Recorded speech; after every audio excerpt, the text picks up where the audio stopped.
Hello students, I hope आप सभी अच्छे होंगे। तो हम सभी को पता है कि हिमाचल में जो है बैच वाइज जो है भर्ती का रिज़ल्ट आ चुका है। तो अब बारी आती है कमीशन एग्ज़ाम की। तो हम सभी काफ़ी टाइम से एचपी मेडिकल कमीशन के नोटिफिकेशन का वेट कर रहे हैं।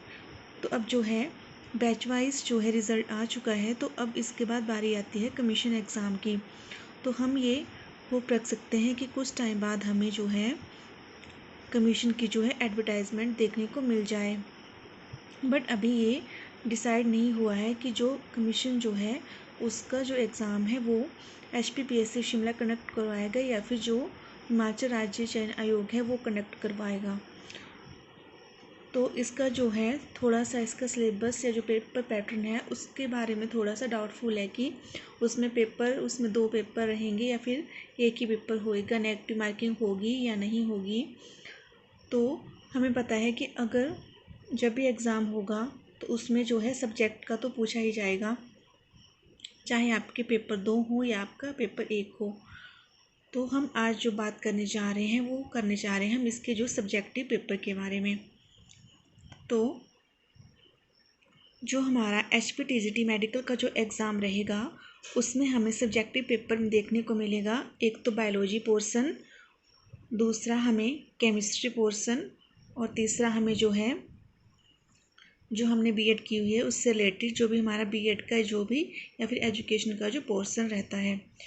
इसमें जो ज़्यादा वेटेज रहती है ये हमारी बायोलॉजी जो है उसकी ज़्यादा वेटेज रहती है और उसके साथ केमिस्ट्री की उससे कम, और कुछ क्वेश्चन उसमें हमारे बीएड से पूछे जाते हैं।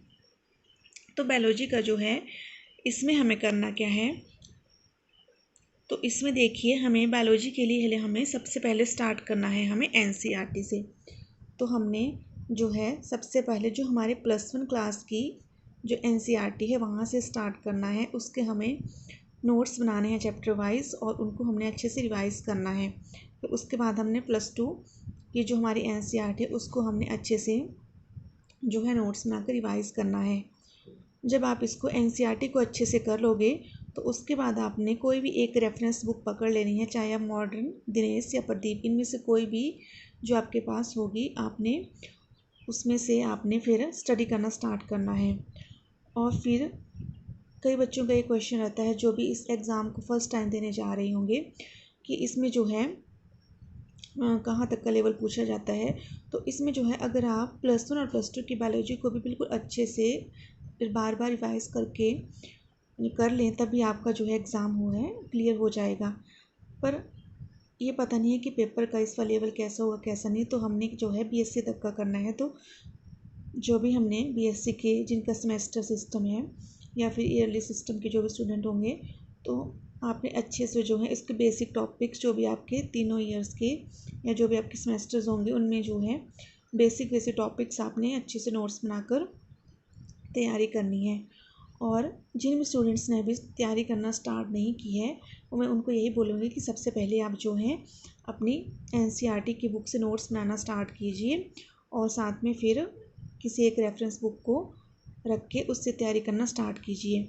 और जब भी आप कोई एक चैप्टर कंप्लीट कर लेंगे तो आपने उसके बाद जो है उसके एमसीक्यू लगाने हैं, या ये जो आपकी रेफरेंस बुक आती है इनके लास्ट में भी एमसीक्यूज दिए होते हैं तो आपने उनको खुद से सॉल्व करना है कि आप जो है कितने एमसीक्यू सॉल्व कर रहे हैं।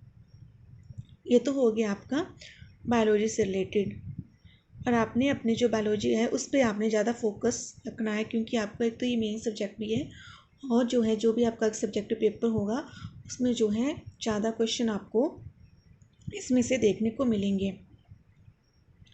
हम बात करें जब पहले जो एग्ज़ाम हुए हैं जैसे 19 में, फिर उसके बाद हुआ है जो जब भी कमीशन लास्ट टाइम कंडक्ट हुआ है 20 में 21 में, तो उस टाइम जो होता था कि जो आपका बायोलॉजी का जो पोर्शन था उसमें से लगभग 75 to 80 क्वेश्चन बायोलॉजी से पूछे जाते थे और लगभग 35 से 40 क्वेश्चन आपके केमिस्ट्री से और ऐसे ही 15-20 क्वेश्चन आपके बीएड वाले पोर्शन से पूछे जाते हैं। तो आपने जो है अपना मेन फोकस अपने बायोलॉजी को अपने अच्छे से स्ट्रॉन्ग करना है ताकि उसमें आप ज़्यादा से ज़्यादा स्कोर कर सकें। फिर उसके बाद बारी आती है केमिस्ट्री की।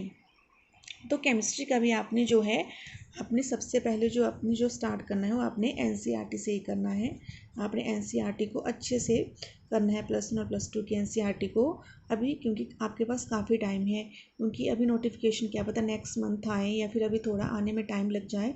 तो अभी आप मान के 6 मंथ लेके चलो एग्ज़ाम के लिए, तो 6 मंथ में आप अच्छे से नोट्स बनाकर अच्छे से अपनी तैयारी कर सकते हो। तो केमिस्ट्री के लिए वैसे ही आपने एनसीईआरटी से स्टार्ट करना है। उसके बाद आप कोई एक रेफरेंस बुक पकड़ के उसके लास्ट में जो एमसीक्यू दे होते हैं आपने वो सॉल्व करने, तभी आपका जो है केमिस्ट्री का पोर्शन जो है अच्छे से हो जाएगा।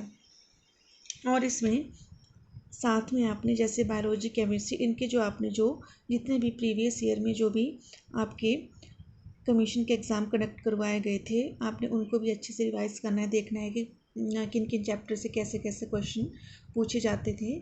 आपने उन्हीं को देख के अपनी तैयारी करनी है। और जितने भी जो HP टेट के जो भी पिछले 5-7 सालों के जो भी HP टेट जो भी हो रहे हैं, तो उसके भी आपने अच्छे से नॉन मेडिकल और जो मेडिकल में जो केमिस्ट्री पूछी जाती है आपने उनको भी रिवाइज़ करना करवाए, उससे भी 2-3 क्वेश्चन रिपीट हो जाते हैं।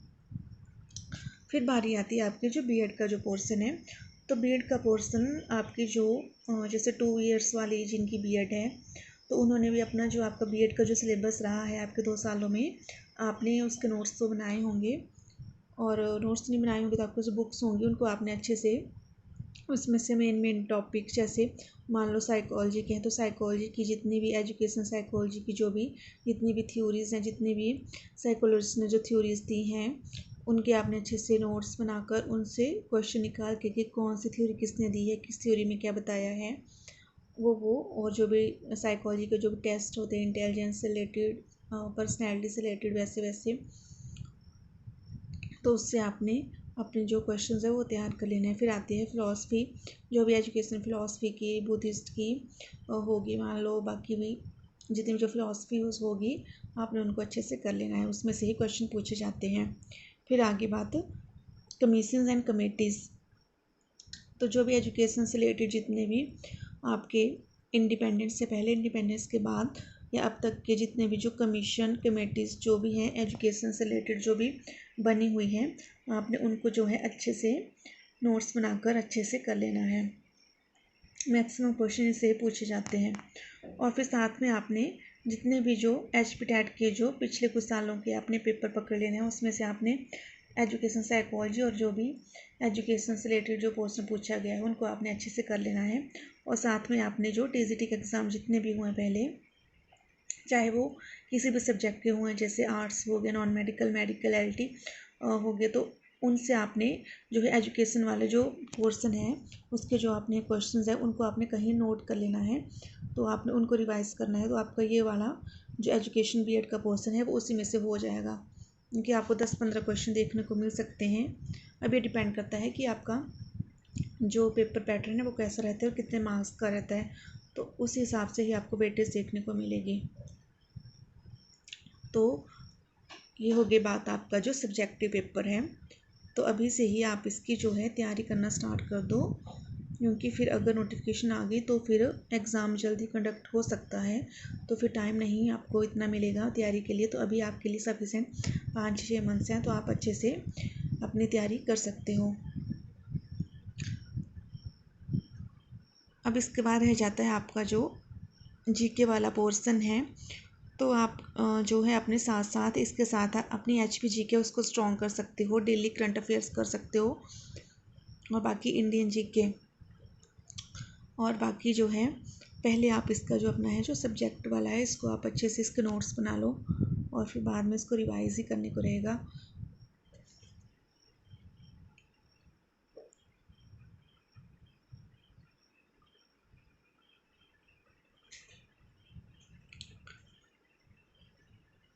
तो स्टूडेंट्स, आज हमने बात की HP डिजिटल मेडिकल कमीशन के बारे में। आपको ये वीडियो कैसी लगी प्लीज़ कमेंट सेक्शन में जो बताइएगा, और अपने जो भी आपके फ्रेंड सर्कल हैं उनके सभी का शेयर कीजिएगा। मिलते हैं फिर जल्द ही नेक्स्ट वीडियो में। Thank you.